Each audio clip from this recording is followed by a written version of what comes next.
Welcome to Helicopter Explainer, where we are dealing with the Penal Code. Today we are looking at the offense of burglary and housebreaking. Have thugs ever broken into your house? Have thieves ever broken into your house at night and stolen everything? Have you been beaten senseless by thugs who break into the house, who break into an office? What is burglary and what is housebreaking? Are you on duty today and you are called from home that thugs came in pretending to be meter readers of water, pretending to be Kenya Power readers, pretending to be inspectors from the county governments, and they break into your house, steal everything? Keep watching. There we go. Section 303 is the definition of breaking and entering. 1. A person who breaks any part, whether external or internal, of a building, or opens by unlocking, pulling, pushing, lifting, or in any other means whatever, any of the following. That is, build a door, a window, a shutter, a cellar flap, or any other thing intended to close or cover an opening in a building, or an opening giving passage from one part of a building to another, is deemed to have broken the building. So whether he gains entry by opening, he has a master key, by pushing, by breaking a door, breaking a window, breaking a roof, so long as he has entered through whichever means of a building. This includes the walls, the perimeter walls outside. This includes the gate outside. This includes anything that you have put to protect your properties. 2. A person is deemed to enter a building as soon as any part of his body or any part of any instrument used by him is within the building. What time is it defined that somebody has entered? If his finger enters your wall, outside from the wall, if his hand enters through the window, you have forgotten to close the window, he enters, picks something. If his hand or anything he's holding, if he takes his leg, pulls something from your house, that is entering. It is no defense saying, me, I just took a hanger and pulled something. I never entered his house.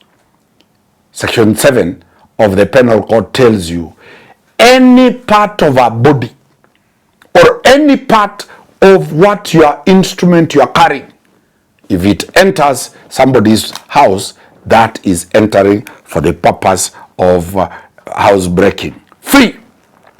A person who obtains entrance into a building by means of any threat or artifice used for that purpose, or by collusion with any person in the building, or who enters any aperture of the building left open for any purpose but not intended to be ordinarily used as a means of entrance, is deemed to have broken and entered the building.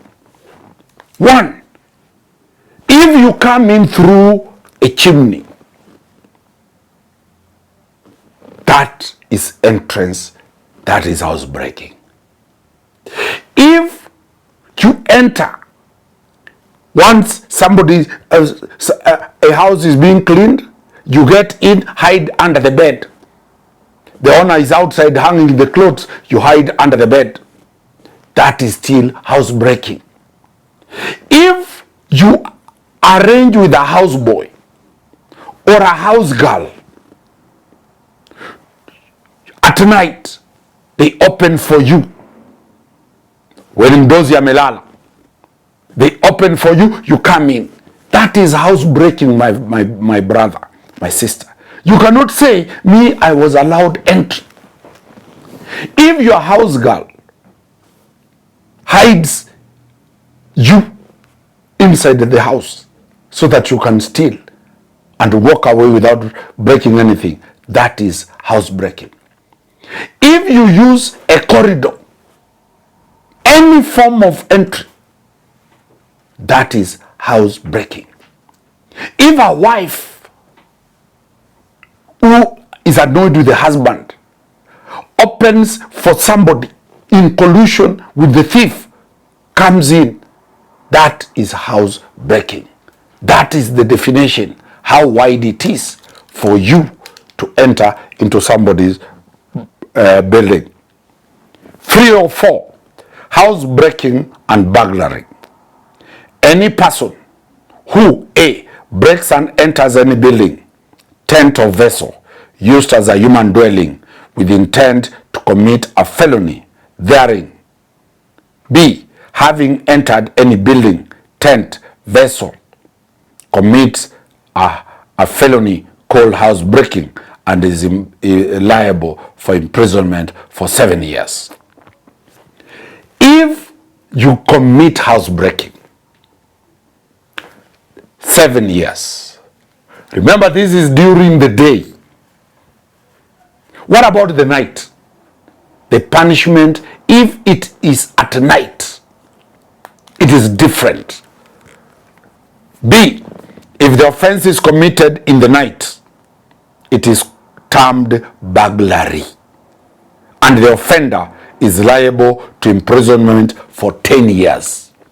Housebreaking is an offense committed during the day. Once it is at night, that offense is called burglary. You go in for 10 years. There are 3 more years added to you because you committed the offense at night. Why? Because the owners of the house are home at night.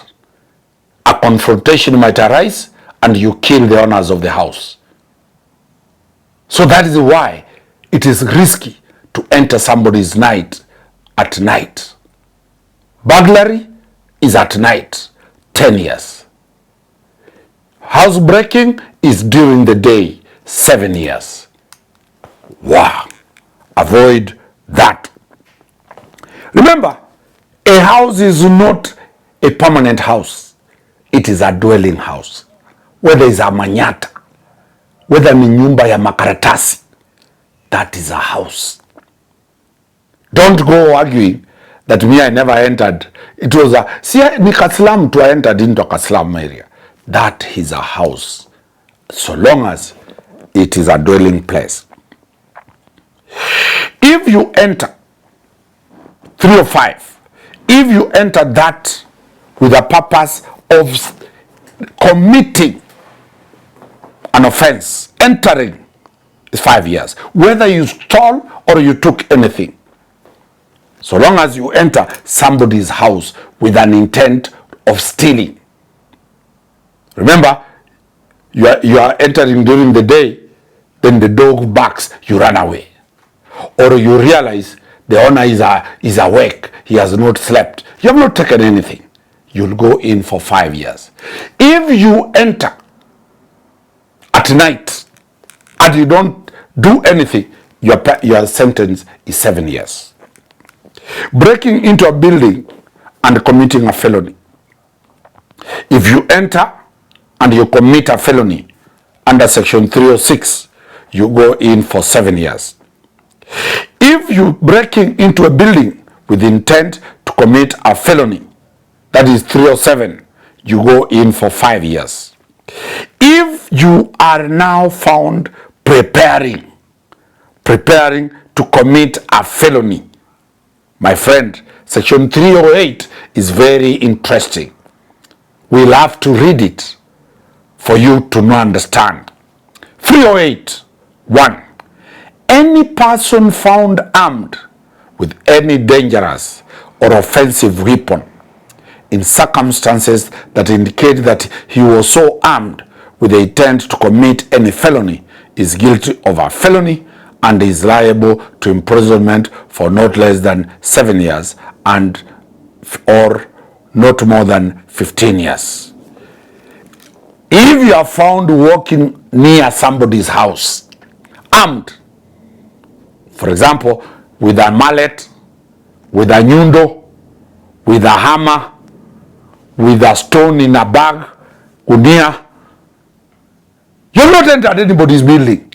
If you are around a building during the day and you are armed and you are not a fundi, you cannot explain why you are carrying those implements for breaking a house, my friend, you will go in for 15 years. 2, any person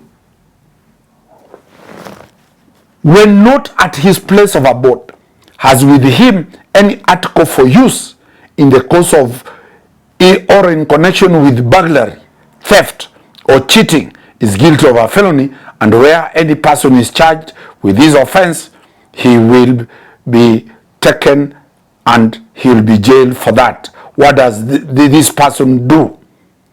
Any person who is found, listen. Wow. Vivian and Lillian and Bram will tell me, Wakili, you are scaring. It's not me scaring. Why? Look, hear this. Any person who is found having his face masked or blackened or being otherwise disguised with intent to commit a felony. If you take your mask and put a mask and you have no COVID, if you blacken your face, you get those capes that only the eyes can be seen, my friend, and you are near somebody's house and you are not employed by the police squad that wear those things, the bravada, I don't know how they are called. Wow. 2, any man or any woman found in a building, whatever, by night with intent to commit a felony. If you are found in a building at night, men, when you go looking for girlfriends, avoid going to the buildings. You will be saying, I was waiting here for my girlfriend, I was waiting here for my boyfriend. You will be arrested and you'll be charged for committing a felony. And lastly, or in any building, whatever, by day, with intent to commit a felony therein, having taken precautions to conceal his presence, is guilty of an offense. 4, any person guilty of a felony under subsection 2 and 3 is liable to imprisonment with hard labor for 5 years, or if he has previously been convicted of a felony relating to property, to imprisonment for 5 years. So, if you are found concealing your face in a building, you'll go in for 7 years. Now you know. Don't put those kofias hiding your face all over as ninjas at night. The police will arrest you and charge you for this offense. If it is at night, you are going in for 7 years. It goes on. If any forfeiture of housebreaking instruments, when any person is convicted of an offense under this chapter, the court may order that any dangerous or offensive weapon or instruments of housebreaking carried or used in connection with any such offenses be forfeited. Any of those implements used for housebreaking or instruments used for burglary, the court has power to order you forfeit them.